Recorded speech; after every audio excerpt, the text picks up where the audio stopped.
अब हम लोग देखते हैं अभिव्यक्ति की स्वतंत्रता। और इस अभिव्यक्ति की स्वतंत्रता के बाद देखेंगे हम लोग अभिव्यक्ति की स्वतंत्रता पर जेएस मील के क्या विचार हैं। दरअसल अभिव्यक्ति की स्वतंत्रता की बात यदि करें तो यह हस्तक्षेप के लघुत्तम क्षेत्र की बात करता है। मतलब कि अभिव्यक्ति हो तो यहाँ पर हस्तक्षेप नहीं हो और हमें बोलने की आजादी मिले। यहाँ पर जेएस मिल ने भी अपने तर्क रखे हैं कि अभिव्यक्ति की स्वतंत्रता पर तो किसी भी प्रकार का प्रतिबंध होना ही नहीं चाहिए। यहाँ पर आप कुछ भी अभिव्यक्ति के संदर्भ में आप विमर्श कर सकते हैं, जैसे कि अभी पर्यावरण को बहुत नुकसान पहुंच रहा है, तो आप इस पर चर्चा कर सकते हैं, अपनी अभिव्यक्ति रख सकते हैं कि पर्यावरण को नष्ट करने की क्या हमें आजादी प्राप्त है। कई बार आप प्रतिबंध की बात सुनते होंगे, किसी पुस्तक पर प्रतिबंध, किसी नाटक पर प्रतिबंध, किसी फिल्म पर प्रतिबंध, किसी पत्रिका पर प्रतिबंध। पुस्तक पर प्रतिबंध की बातें होती है कि एक समुदाय, एक वर्ग को लगता है कि इस पुस्तक में जो बातें लिखी गई है ये सही नहीं है, उसके हित में नहीं है, उसके अनुकूल नहीं है, तो वह लोग विरोध करने लगते हैं और कभी कभी सरकारें प्रतिबंध भी लगाती है। और अगर हम देखें तो यहाँ पर प्रतिबंध के दो स्वरूप को हम लोगों ने देखा है, सकारात्मक और नकारात्मक स्वतंत्रता।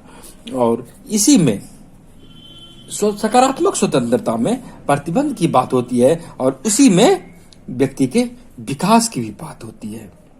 और स्वतंत्रता पर सीमाएं लगाने को भी, प्रतिबंध लगाने को भी लोग स्वीकार करते हैं, क्योंकि इसी में वे अपना विकास देखते हैं, इसको स्वीकार करते हैं। और यह भी आप समझते हैं कि सीमाओं की कहां तक प्रतिबंध लगना चाहिए, इसका भी एक सीमा है। और इस प्रतिबंध में नैतिक तर्क की समर्थन की जरूरत होती है। आपने कोरोना काल में देखा कि लॉकडाउन की स्थिति हो गई और लोगों के लिए कई प्रकार के प्रतिबंध लगा दिए गए, तो यहाँ पर नैतिक तर्क था कि यह व्यक्ति के लिए ही है, यह उसी के लिए है, यह दूसरे के लिए नहीं है। दरअसल अभिव्यक्ति की स्वतंत्रता जो होती है यह एक बुनियादी मूल्य है, आदर्श आवश्यकता है, और जो लोग इसे सीमित करना चाहते हैं उससे बचने के लिए समाज को कुछ असुविधाओं को भी सहन करने के लिए तैयार रहना चाहिए। यहाँ पर अभिव्यक्ति की स्वतंत्रता का महत्व कितना अधिक है। एक विचारक हुए वोल्टेयर का कथन था कि तुम जो कहते हो मैं उसका समर्थन नहीं करता हूं, लेकिन मैं मरते दम तक तुम्हारे कहने के अधिकार का बचाव करूंगा। कहने का मतलब है कि यदि हम आपसे सहमत नहीं है तो भी आपकी अभिव्यक्ति होनी चाहिए। जरूरी नहीं कि हमें वह अभिव्यक्ति, आपके विचार पसंद नहीं आए। और वही वोल्टेयर का यह भी कहना है कि मैं आपसे सहमत भले न हूं, लेकिन आपकी इस आजादी का समर्थन मैं अवश्य करूंगा और उसका हम समर्थन भी करूंगा। यह कहना है वोल्टेयर का। और समझ सकते हैं कि स्वतंत्रता होगी तभी तो व्यक्ति इस तरह की अभिव्यक्ति को अंजाम दे सकता है। कुछ वर्ष पहले एक फिल्म आई थी दीपा मेहता की, जो कि विधवाओं पर फिल्म वो बनाना चाह रही थी। तो वहां पर विधवाओं की क्या व्यथा है, तो वहां पर कुछ लोगों ने उसका विरोध किया और विरोधियों को वो यह तर्क दे रहे थे कि इससे भारत की छवि खराब होगी। विधवाओं की स्थिति उतनी भी खराब नहीं है जितने की ये दिखाना चाहते हैं, और दिखाने के बाद विदेशों में भारत की छवि खराब होगी। इससे विदेश में भारत की छवि खराब होगी। दूसरी कि प्राचीन नगर जो काशी है वहां पर फिल्म बनाया जाएगा तो काशी की बदनामी होगी। तो इस तरह की बातें, और उन लोगों ने फिल्म नहीं बनने दिया। परिणाम यही हुआ कि जो फिल्म काशी में नहीं बनाई इसकी, और वह फिर कहीं और किसी स्टूडियो में उसका निर्माण हुआ। तो इसी तरह एक फिल्म आई थी ऑब्रे मेनन की रामायण रिटोल्ड, उसमें सलमान रुश्दी की एक पुस्तक थी द सेटोनिक वर्सेज। उसमें समाज के कुछ हिस्सों में फिर विरोध हो गया। उसके विरोध के बाद एक जो सिनेमा बनने वाली थी द लास्ट टेम्पेशन ऑफ क्राइस्ट, तो ये जो है ये सिनेमा भी बंद कर दी गई। और इस सिनेमा में मी नाथुराम बोल्टे एक नाटक का भी जिक्र है, जहाँ की कुछ लोगों ने इनका भी विरोध करने लगा और यह भी प्रतिबंधित कर दिया गया। तो इस तरह के प्रतिबंध आसान है, लेकिन यह प्रतिबंध कोई समाधान नहीं है, दीर्घकालीन समाधान नहीं है, यह एक अल्पकालीन समाधान है तत्कालिक रूप से। और आपने हाल ही में कश्मीरी पंडितों पर बनाई गई फिल्म के बारे में सुना होगा, देखा होगा कि कुछ लोग उसका भी विरोध कर रहे हैं कि वहां पर कश्मीरी पंडितों का जो वर्णन किया गया है या जख्म को पुरदने के समान यह सही नहीं है। वहीं फिल्मकारों का, पक्षकारों का तर्क है कि नहीं, जो सच्चाई है हम उसे दिखा रहे हैं, लोग उस व्यथा को भी जाने जो उन लोगों ने भोगा। खैर सबों के अपने अपने तर्क हैं, कोई इसे प्रतिबंधित करने की बात करते हैं, कोई इसे जो है फ्री करने की बात करते हैं कि नहीं इसे फ्री कर दिया जाए, सबों को दिखाया जाए बिना किसी टैक्स के साथ कि लोग इसे और जाने। तो इस तरह की बातें, प्रतिबंध की बातें या फिल्म विवाद का मुद्दा बन जाती है, ऐसी भी बातें आप समाज में देखते हैं। तो कहना यह चाह रहे हैं कि समाज में स्वतंत्रता, इस तरह का प्रतिबंध यदि बार बार लगते जाएगा तो फिर यह एक आदत बन जाएगा और यह आदत ठीक बात नहीं। इसलिए प्रतिबंध जैसी बातें नहीं हो तो ही वही अच्छी है। और क्योंकि इसके पक्ष में भी हम तर्क दे सकते हैं कि फिल्मों में क्या प्रतिबंध लगना चाहिए, क्या नहीं लगना चाहिए। इसके लिए तो सेंसरशिप है, सेंसर बोर्ड है, उनको लगता है जो सीन नहीं दिखाना चाहिए, जो दृश्य नहीं सभ्य समाज के लिए स्वीकार योग्य है, तो उसको तो नहीं दिखाते, वहां पे उसको रोकने की आजादी है। तो फिर इस समाज में ये विवाद का मुद्दा फिर क्यों बने? तो ये भी एक महत्वपूर्ण मुद्दा है, इस पर भी अक्सर हमारे समाज में वाद विवाद होते रहता है। यहाँ पर किस स्थिति में प्रतिबंध लगना चाहिए, किस में नहीं, यह एक महत्वपूर्ण बात है। और यहाँ पर एक दिलचस्प बात आप ये भी समझ सकते हैं कि हम अपनी अभिव्यक्ति की आजादी के लिए स्वतंत्र है, कुछ भी लिखने के लिए, कुछ भी बोलने के लिए। लेकिन इंग्लैंड जिसका कभी भारत गुलाम रहा था, वहाँ राजा होते थे और अभी भी रानियां हैं, वहाँ राजा रानी का परिवार, राज परिवार। और वहाँ जो राजमहल में जो काम करते हैं, वहाँ एक समझौता होता है कि जो उस राजमहल की आंतरिक बातों के बारे में जो है वो नहीं लिख सकता, किसी को बता नहीं सकता सार्वजनिक तौर पर वहाँ इस तरह की बातें हो रही है, बातें हुई। तो इस तरह की समझौते से वह बंधा होता है अभी इतनी अभिव्यक्ति के रूप में।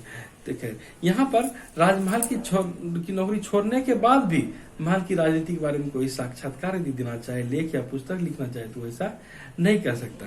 तो आपको लगता है यह अभिव्यक्ति की स्वतंत्रता पर प्रतिबंध है और अन्यायपूर्ण प्रतिबंध लगाया गया है। तो सबों के अपने अपने तर्क हैं और यहाँ पर अलग अलग तरह की सीमाएं भी लगाई जाती है। भिन्न भिन्न स्थितियों में देखा जाता है कि जब कभी प्रतिबंध किसी संगठित सामाजिक, धार्मिक या सांस्कृतिक सत्ता या राज्य की शक्ति के बल पर लगाए जाते हैं, तो हमें लगता है कि यह हमारी स्वतंत्रता की कटौती कर रहे हैं और तो उसके खिलाफ लड़ना मुश्किल हो जाता है।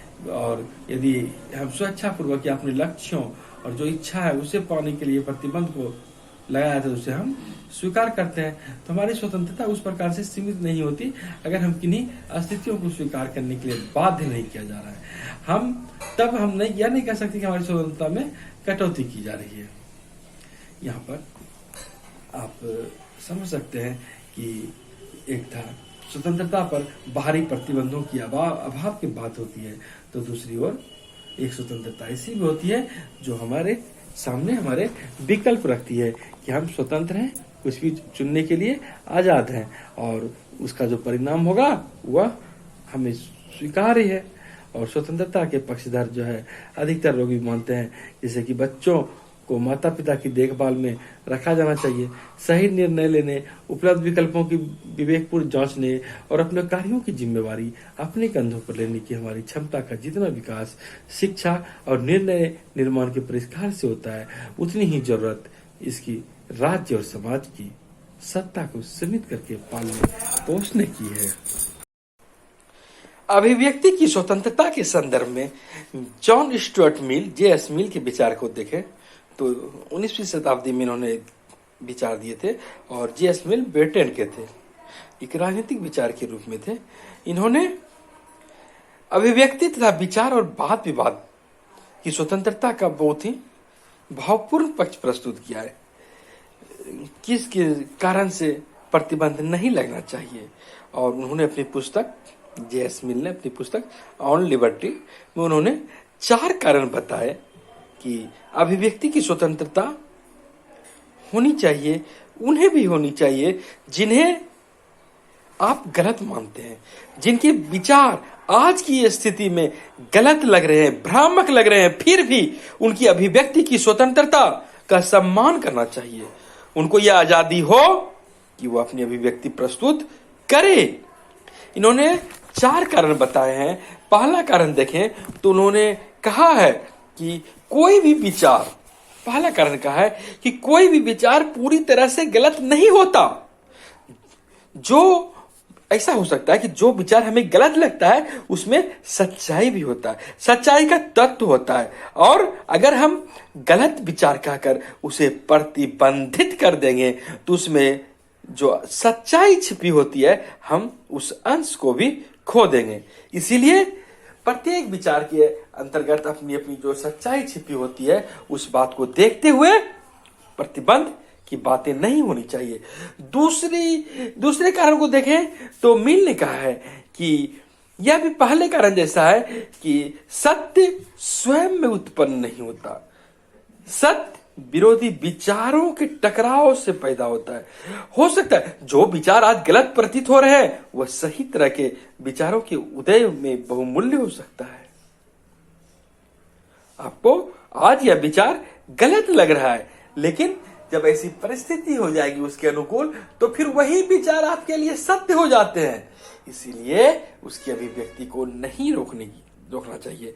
और तीसरा तर्क देते हैं कि विचारों का ये संघर्ष, विचारों का संघर्ष आज तो मूल्यवान है ही, पहले भी था, प्राचीन काल में भी था, अतीत में था, और इसका हमेशा महत्व रहा है।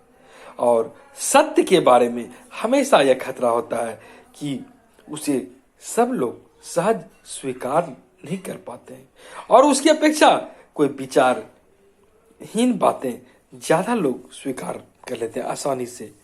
और जब हम विरोधी विचार के सामने रखते हैं तो फिर कभी कभी जो सत्य बातें होती है वही वो विश्वसनीय जैसे लगने लगते हैं। इसीलिए विचार का महत्व है और इस पर रोक नहीं लगाई जानी चाहिए। और चौथा तक मिल देते हैं कि हम इस बात को लेकर भी सुनिश्चित नहीं हो सकते हैं कि हम जो हम सत्य समझ रहे हैं वही सत्य है। कई बार ऐसा भी होता है कि जिस किसी विचार को किसी समय पूरे समाज ने गलत समझाया था, दबाया था, बाद में वही विचार सत्य हो गए। कुछ समाज ऐसे विचारों का दमन करते हैं जो आज उसके लिए स्वीकार नहीं है, लेकिन आने वाले दिनों में वही विचार मूल्यवान और ज्ञानवान हो जाते हैं। दमनकारी समाज ऐसे संभावनाशील ज्ञान के लाभों से वंचित रह जाते हैं। आपको पता होगा कि सुकरात को मृत्यु दंड दे दिया गया था, लेकिन बाद में मृत्यु दंड देने वालों को भी पछतावा हुआ कि हम लोगों ने गलत कर दिया इतने बड़े दार्शनिक को इस दुनिया से विदा करके। और आज आप जानते हैं कि सूर्य के चारों ओर पृथ्वी चक्कर लगाती है। एक समय था जब ऐसी बातें कही गई तो उसे फांसी की सजा सुना दी गई थी कि नहीं, ऐसा नहीं हो सकता, चक्कर तो सूरज लगाता है, पृथ्वी कैसे लगा सकता है। तो समय समय की बात है। कहने का आशय मिल यह कहते हैं कि अभिव्यक्ति पर किसी तरह का प्रतिबंध नहीं लगाई जानी चाहिए, इस बात के बावजूद कि उस समय वह विचार सही आपको नहीं लग रहे हैं।